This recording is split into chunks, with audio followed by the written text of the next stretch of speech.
to the newest episode of For the Record. Today we are talking SEO, specifically local search engine optimization, and how it is the most underrated driver of new patients.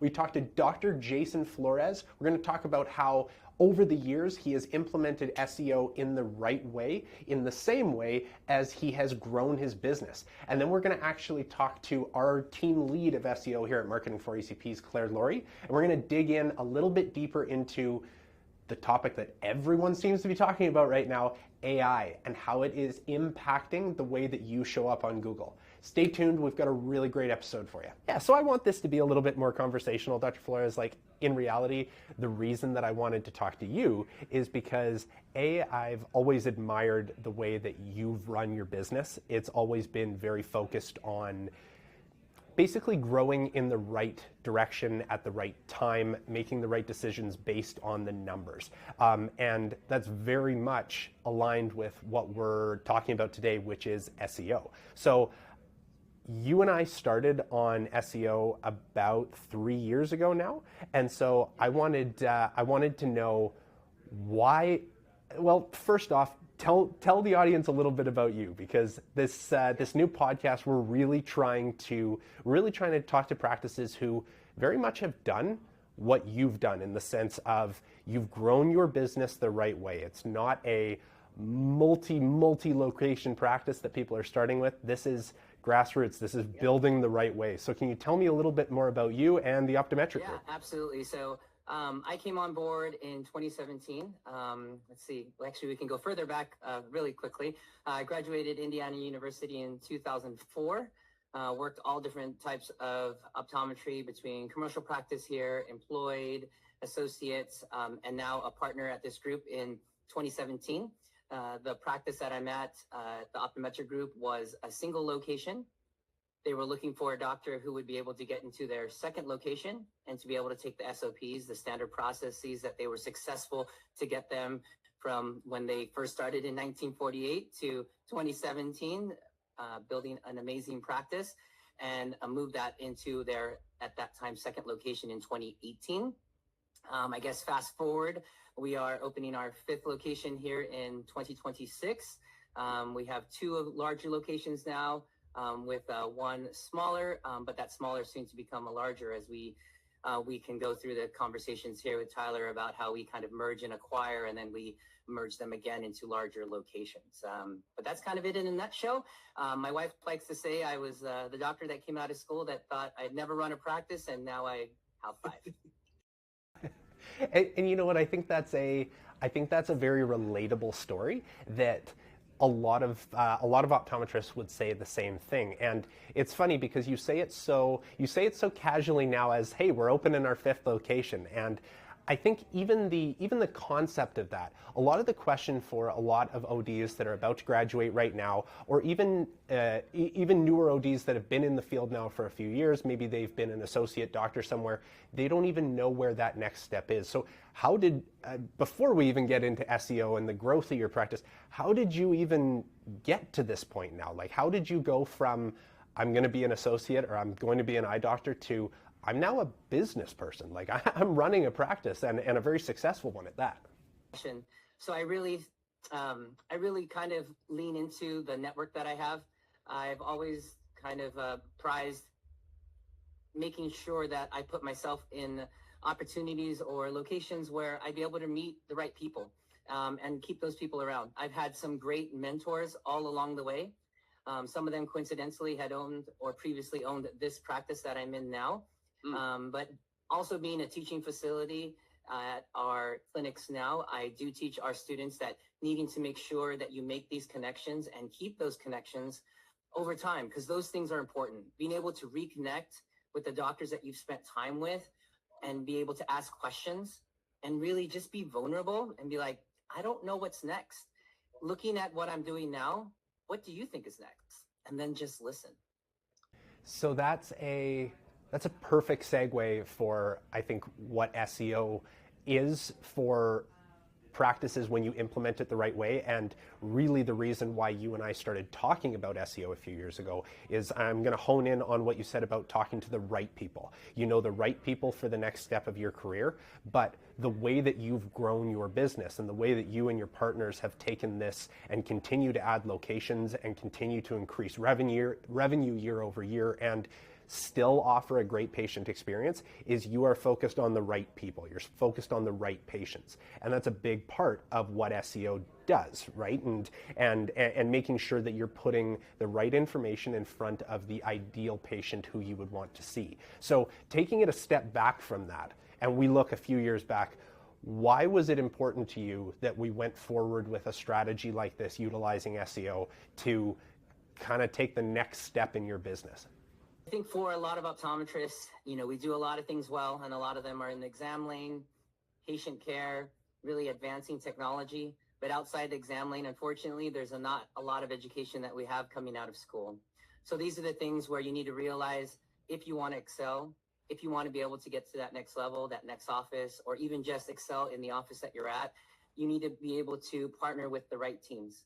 And that's when my relationship with Tyler's group has been really be able to grow.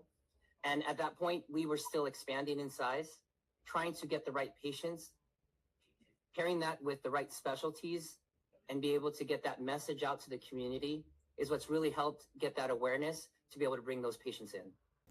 So what I respect about you, Dr. Flores, is one of the many things is that your decisions on what you're moving forward with next and when, you didn't jump in and say, let's do every marketing program, let's do every tactic available. And yeah. I think that's where a lot of the confusion for practices who haven't utilized marketing maybe get a little bit caught up and a little bit nervous about the idea of integrating into their practice. And they're going, well, how are we going to spend tens of thousands of dollars on marketing? And it's not always that. And I think that you showed, and what we've seen over the past few years, and that's kind of what I want to dive into as to kind of the type of patients that you've seen over these past few years that in some ways was impacted by your SEO strategy, how doing things the right steps in order and making the decisions based on this is the next thing that we want to get to, so we're going to implement this. And then when that works, utilizing the ROI to put it into something else. How have you seen the process that you and I have gone through over the past few years? And basically in terms of doing it in the right steps, kind of relating back to what you've done with your business and doing things in the right steps. It was important. And on the owner's side, it's important to be able to take those steps kind of one at a time. Because you go to meetings, for example, you go to a convention, they said, you've got to do this, you got to make sure you're doing that, and do ads, and this, and that, and make sure you're geo this, and all these words that are outside of our dictionary of things that we use every day.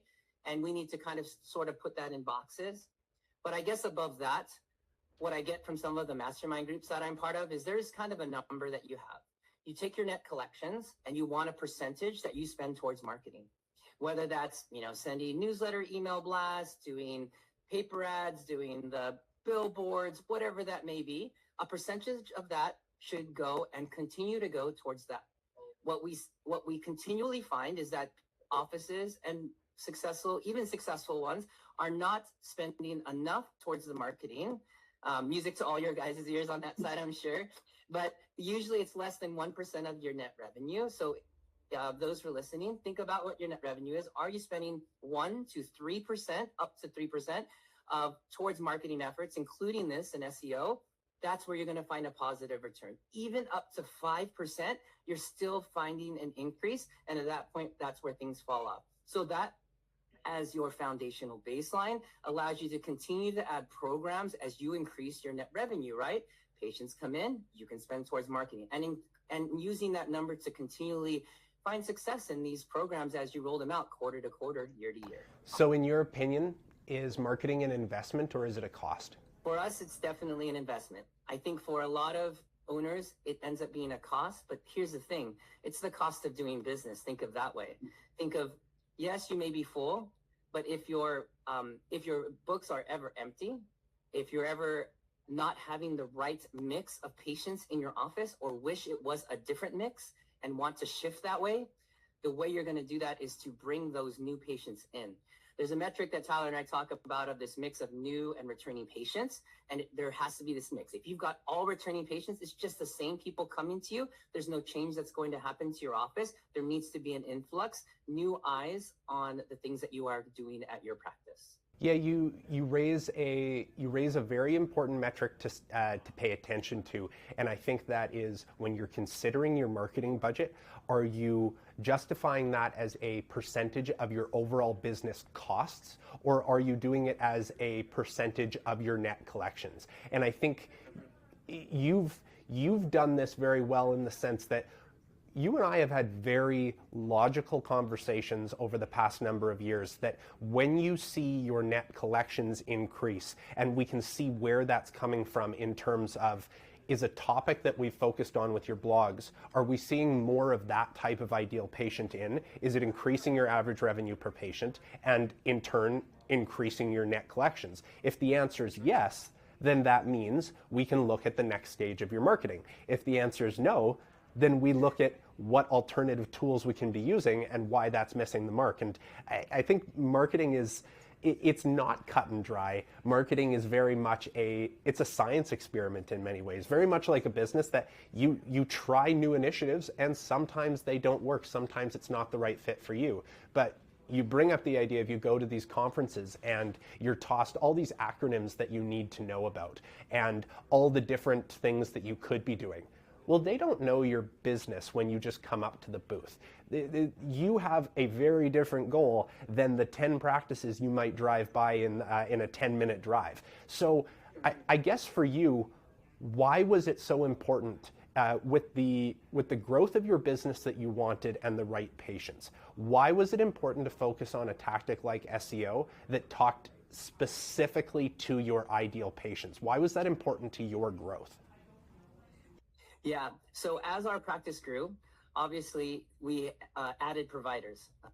One thing that a lot of practice owners miss on growing is that getting enough people in, meaning doctors, associates, that sort of thing.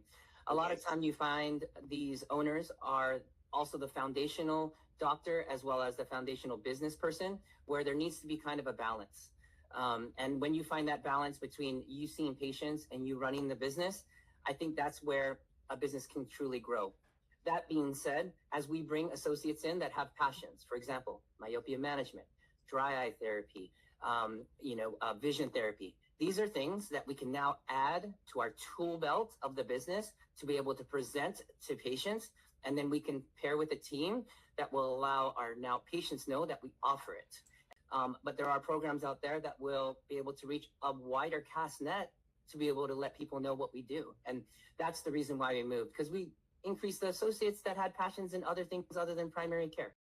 Was there a moment or pattern that you started to realize, okay, yes, I know that our associates and myself can talk to our patients about this type of care, maybe about this type of specialty lens, but was there a moment that you went from, great, as long as they're in the chair, we can sell them, to, it'd be really great to tell that story before they were in the chair so that we didn't necessarily have to work as hard once they were in the chair to explain the value, and then hope that over the next couple of years, the investment of time and care that you're putting into those conversations turns into something. Was there a moment or a pattern that you started to see that went, this could actually help us move along our process of either getting more patients in or getting a higher revenue per patient earlier than we are just from word of mouth?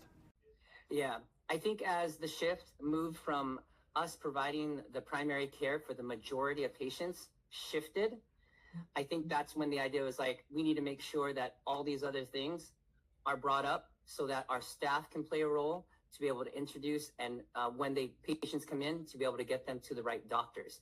So when there was more doctors than just myself and my partner that were, of course, had all the things in your mind as a business owner, you go through all the things when a patient's in your chair, much more than, let's say, an associate may, even your best associates. I needed to make sure that the message was out for all of those associates, that one, that they were interested in these auxiliary specialties as well as they were even just available outside of us because people were looking for a good quality eye care doctor. And now there's more of us to provide that same level of care for you that either you've been to or that you've heard of, that now you can come to us.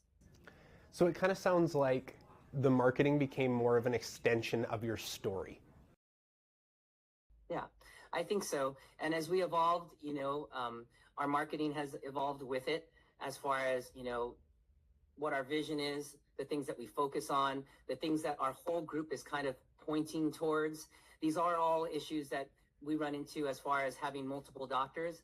But I think it's really pushed us to put a marketing plan that really kind of encompasses this like 360 degrees of taking care of a patient, and then 360 degrees of running a business, right? And that includes marketing, that includes the financial side that my partners do, that includes like new things that are coming out that I go to meetings for. All of that is included on working on the business, and the other part with the wellness and the exams of working in the business with our associates and our staff.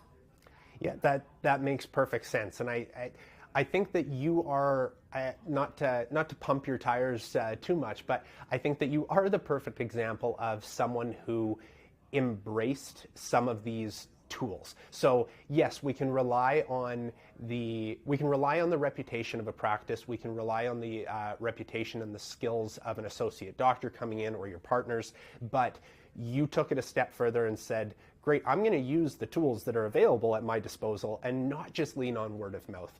For a lot of younger optometrists or those who are still in school right now and they're going to become future ODs, and they're looking at someone like you as an example of what you can do after school. Yeah.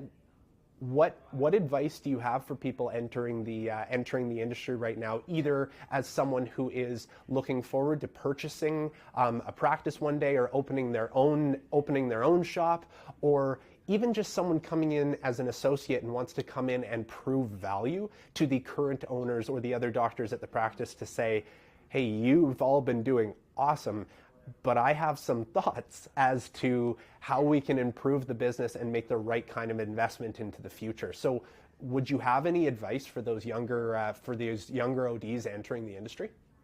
Yeah, absolutely. So again, being a rotation site for our local optometry school really gives us an opportunity to see what the future of optometry looks like, as well as see these really amazing doctors kind of come through our program and then really flourish. A lot of them, thank goodness, and really enjoy our practice, and they come back to practice with us if they're looking to stay local, but we see them kind of achieve wherever they go.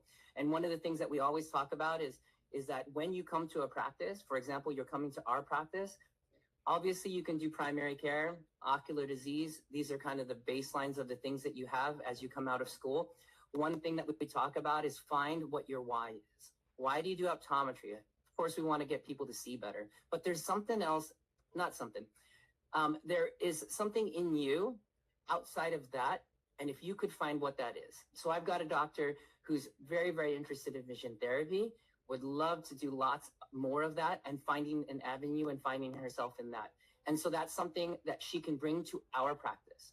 For example, I was talking with the student that we recently had, and we went through all of our myopia management programs. You can take this tool to wherever you're looking to practice and say, look, you don't have a program now. I've learned about a program.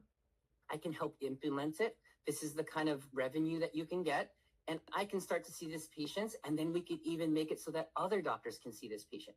Now you're bringing value to a practice outside of just replacing the doctor that was there and seeing their same patients. You're increasing the amount of things that they can do. Therefore, of course, increasing the revenue you bring to a practice. Now there's value that you bring outside of just seeing your primary care patients. And to take that initiative a step further, I think right with that, you've presented the option for a new OD to bring their value to the practice owners or to the other associates. Now the next step is, how do you get the word out that that new value is available to patients? How do you let patients know that that's available there and start to bring in, because that's what's going to take it from we offer a service to we have committed patients who know we have that service, and we're telling them the why behind it. We're helping to build that trust and that understanding of what it is. So I think that all kind of rolls into one, and I love that advice. Dr. Flores, thank you so much for taking the time to chat with me today. I know that our audience is going to be very interested to hear from someone who has built the right way and implemented tools at the right time. So thank you so much. Any final thoughts or anything like that you have? No, I think the biggest thing is make sure you have the right partners in the right seats. Like we say, the right person in the right seat or the right person doing the job. Make sure that you reach out. And the last thing is that a lot of times we spend a lot of time talking to people as providers. And one thing we need to sometimes do is just stop and listen to our partners to figure out what's best for us so that we have all the information to make the right decision. Well said, sir. Thank you so much for your time today. Okay, so I honestly couldn't think of a better person to talk to after our conversation with Dr. Flores than you, Claire, team lead of SEO at Marketing for ECPs. So let's start this off with the question that most people are probably going to be asking. What is SEO? SEO stands for search engine optimization, and really what that means is how can we get your practice to become more visible in places that people are searching. So on search engines like Google, Bing, Yahoo, but now AI platforms, ChatGPT, Perplexity, Gemini, and that sort of thing in all stages of the buyer journey. So all the way from awareness down to that decision-making phase, how are we showing up organically? Okay, so let's just jump into it now, because I feel like this whole conversation was going to, it wouldn't have felt right to get through this whole conversation today and not talk about AI. It's the biggest question right now. And I've heard a lot of things. What are you doing to combat AI? What are you doing to make yourself appear more on AI? The term gets tossed around, but I find it's often not in the right context. From an SEO perspective and how we build websites and how you see it properly integrating into a AI strategy, if there is one, can you talk about what your team's approach is to what the hell we do about AI? Yeah, and I think the biggest thing to start at is that search in general has changed, right? So 2 years ago, let's say, everyone would go to Google. They were the monopoly of search, and people would make that search, scroll through the 10 traditional blue clickable links, and find their answer. Today, that is vastly different, right? We have not only Google, who is still at the top of search. They get around 97 billion monthly visits, okay? Monthly? Monthly. Okay. Yes, huge. But now we're seeing ChatGPT and Gemini and those AI platforms creeping up. ChatGPT gets about 5 billion monthly visits, but it is growing at an exponential rate. So at an estimated 2028, it will surpass Google at the rate that it's growing. Okay. So as these platforms are becoming more integral in people's searches, same thing, social media platforms. People are going to multiple places to find an eye care practice and to find more information on eye care practices than just Google previously. So that's where you say, that SEO strategy has changed. What are we doing, right? But the biggest thing is the foundations, because with AI platforms, AI is pulling from search engines to get their information. That's how they're learning, and that's how they're citing. So the same foundations apply. You need to have a strong website with strong content that's high quality and helpful. You need to have a website that is technically sound. So what I mean by that is it can be crawled by search engines. It can be indexed. It loads quickly. If it takes forever to load, people are bouncing. So are AI platforms. They don't have time, they move on. So all the foundations remain the same when it comes to what can we do to show up to be more visible in AI platforms. It becomes things like your brand perception. So what are reviews saying about you? Both on Google, but on other platforms. Are we claiming local listings, other citations that help legitimize your business? but are another way for people to talk about your business. Because once we get through that buyer journey and people are at that decision-making phase, especially in AI platforms, whoever has really strong reviews, a lot of reviews, and that high star rating, they're going to pull and recommend to that potential patient over somebody with a lower star rating. So the way that I've been talking about SEO and AI recently and how they are combined is, you're right, it's still pulling from the same sources that we used to pull from. You're still putting blogs and optimizations on your website, you're updating your Google business profile, but what I've found in terms of user behavior is people use Google differently than they're using the AI tools. Almost like one of them, they're talking in I have a specific sentence, a specific question I'm going to ask. It's still their research tool. AI feels like more like an assistant or a friend that you're talking to, and you're looking for a little bit more of the insight into, yeah, but what are people feeling? What are other people feeling this way? And so the way that we're asking those questions, it seems like AI is doing a better job at being able to answer in the way that we're asking those questions than it felt like Google has in the past, which I imagine is why people are moving over there. But I think that is what you said in terms of it's still pulling from all the same place. That's where I'm finding a lot of the misconception. Mm-hmm. Some people are saying, I'm scared of AI. How do I do things differently to talk to AI? That's not the reality, right? Like, we still need to be doing things the way we have with an SEO strategy. We now need to be more aware of how people are asking the question versus where the content is going. Am I correct on that? Yeah, absolutely. And that's a really great point that AI search becomes really tailored, right? We could both ask ChatGPT the same thing and get a vastly different output, mm-hmm. because ChatGPT knows things about you and what you've asked previously, and knows things about me and what I've asked previously, right. And could tailor that more to you. You're a fashion guy. They might recommend really great practices with frames, fashionable right. frames. For maybe me, it could be family oriented. So that's where that can differ as well. Mm-hmm. And what becomes so important is that anything that makes you stand out as a practice and what you want to be known for needs to be on your website. Because if... Yeah, why? Because you talked about how Google can crawl the content you're putting mm-hmm. on there. What does that even mean? The biggest thing is Google, you want to think of it like almost spiders, they call them crawlers that okay. Google uses, that goes through the beautiful web of your website, right? So all the pages are connected, and Google crawls through to understand the information to then index it into their like eye care category. So when somebody searches eye care, yep. you're in that index, and Google can pull and then rank from. Okay. So that's why more content is actually important, because what you've taught me over the years is that the reason for the consistency is not just posting 10 blogs in 1 month.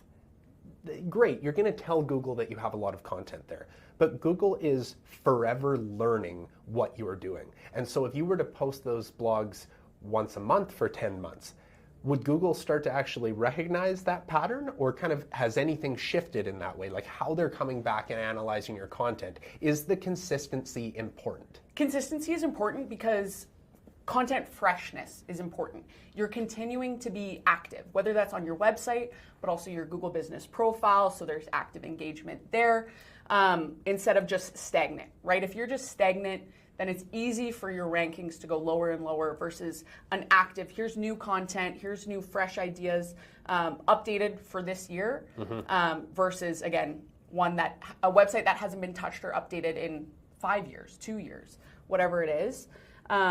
So big thing too with standing out and being visible is that when people get to that decision-making phase, they're going to be faced with not just one practice oftentimes, right? It'll be multiple. Mm-hmm. So what is going to make that potential patient want to come to you? And that needs, again, to be on the website so that it can be pulled either from on Google or Right. on AI platforms? And how is that message being presented everywhere? Is it on your social media? Does that align with your website? Is that what people are saying in reviews, or is that a messaging gap? You know, every form where people can find you is important to have that unique selling point. Okay, I'm going to do a new thing with you. I want to do kind of a speed round here because I want to dispel some myths around SEO. So number one, SEO is just blogs. SEO is not just blogs. Okay. Myth. Why? SEO is multiple components, and blogs is just one of them. So we can think of it as like 3 pillars: on page, anything you do on your website. So content strategy, very much so. Those blogs are being published to your website, updates to your service pages, your headings, your heading hierarchy structure, all of that is on page. And then off page SEO. That would be, again, things like local listings. Are you listed on things like Yelp? Are you on your Apple Maps? Your Google Business Profile, those reviews, that is all off of your website, and that is all helping build that brand authority. And then lastly is the technical SEO piece, and again, that is how is the mobile experience of your website? What are the core vitals? So what does that mean? That's how fast your website loads, is it responsive when people interact with it, and that sort of thing. So all those 3 pillars make up SEO outside of just blogs, and they are so equally important to adding just new content to the website. Another myth. I can use ChatGPT to write a long blog now. I can put a prompt in and I can ask it to write me a 2-page piece. Why can't I just write that and then have you upload it to my website? Why is what you're doing different? It's important to target specific content, right? Like analogy we always use for a website is you could have the most beautiful billboard in the forest, and if nobody's driving by it, then does it really matter, right? Nobody's seeing it. Same thing with your website, but that's also your blog content, right? If you're maybe writing helpful content, but the keywords you're targeting aren't reaching what those users are searching and showing up where those people are searching because it's just not aligned with the search and the search intent, then it's a big miss. It's a waste of time. Nobody's going to come across it like that billboard in the forest. So it's not about what you're saying, it's actually how you're saying it. So your team is actually strategically going in. I'm asking this like I haven't talked to you about this a million times. Your team is actually going in, and it's not just about writing what the content you're trying to get across is, but you're also writing for the sake of who is going to be reading this and what keywords are they going to be putting into Google that we can somehow insert seamlessly into the writing to make sure that they come back for their answers to us. Correct? Yeah, does it match the intent of what that person is searching? Does it provide helpful, useful information that's high quality versus something that's just spit out and published? So it's also important to think about maybe a term, you know, myopia control is a popular term, but what is even an odds of a local practice ranking on the first page and people seeing that? Because not a lot of people are going to the second page, let alone being pulled into AI platforms or in AI overviews. Yep. But how likely is that visibility going to happen when websites like WebMD and Mayo Clinic are taking up those top positions? So it may seem like a really good topic, but again, it might just be buried under high domain authority websites. I should have known that you and me doing rapid fire was probably not the best Yeah, call. look at us go. But okay, so here I've got 2 final questions. One, you just talked about Mayo Clinic and WebMD. There are such massive contributors of content already answering a ton of these questions. Why even compete? Why compete, and how do you actually compete with those behemoths of content output? Like, how are we doing it differently, or how can practices do it differently that they can make their mark, that they're competing in the same space, but they recognize that maybe there's a different way of doing it? How do we do that differently? Yeah, a local practice would show up for different types of searches, to be honest, than than Mayo Clinic. Now, Mayo Clinic may certainly have articles that answer questions that we would want to target as well in terms of blog content, but you really want to think of it in that funnel sense of awareness, and then getting to that decision, and then high intent right at the bottom, those conversions, right? So in that awareness piece is where we look for those high volume but low difficulty ranking style questions. So we're not trying to compete with what Mayo Clinic's doing, because we want to build the authority of that website, the local practices website, so that when people get to that decision making phase and that conversion phase, that when somebody searches eye doctor in specific city, Yep. that's where we want to show up, and that's where it doesn't really matter the Mayo Clinic and the WebMD, right? So it's all the different levels of the buyer journey that we're trying to show up for, and specifically those local based searches are those really high intent searches where it doesn't really matter what Mayo Clinic and WebMD are doing at the end of the day for those types of searches. And how we target those awareness ones would be a little different. So final thing I want your opinion on. I had a very interesting objection that I hadn't really heard recently, but it seems like such an obvious question. When I was talking about the need to put blogs for the purpose of SEO onto a website, the client who I was speaking with said, yeah, but when I go to a website, I don't go on to read all the blogs. And I said, neither do I, but that's not the purpose of why we're putting the blogs on there. Why do we put blogs onto the website if people aren't going to the website to read the blog? What is it actually doing to drive people in? That is absolutely a common misconception, because oftentimes too we target questions under a similar topic, right? So say the topic is dry eye. There's questions being asked, multiple questions that relate to dry eye. So there might be similar information within the blogs, but somebody who's searching, why are my eyes dry when I wake up, versus somebody who's searching, how often can I use eye drops because my eyes are so dry, Yeah. are having different experiences, right? They would find that blog through their search. So whether it's through traditional Google search, blue clickable link in the AI overview, and they click to find more information, or it's being cited in an AI platform, and again, they click for more information. That is the first time, a lot of the time, they're landing on the website and on your blog. They're not necessarily this subscription of, oh, now it's a new month, I'm gonna head to the website, find more information. They're finding that page in their search. Well said, because it's not about the people who are already on your website. That is not who the blog content is for. Yeah, it's people making that specific search and finding the helpful content that answers the question that they're searching for. Awesome. Claire, thank you. Thanks. This is perfect. Thanks everybody for listening to this latest episode of For the Record. We're going to be continuing to post content with industry professionals and those outside the industry. We want to keep finding new marketing insights that we can relate back to the eye care industry and really help grow your business and do it in the right way. So thanks for tuning in, and we'll see you next time.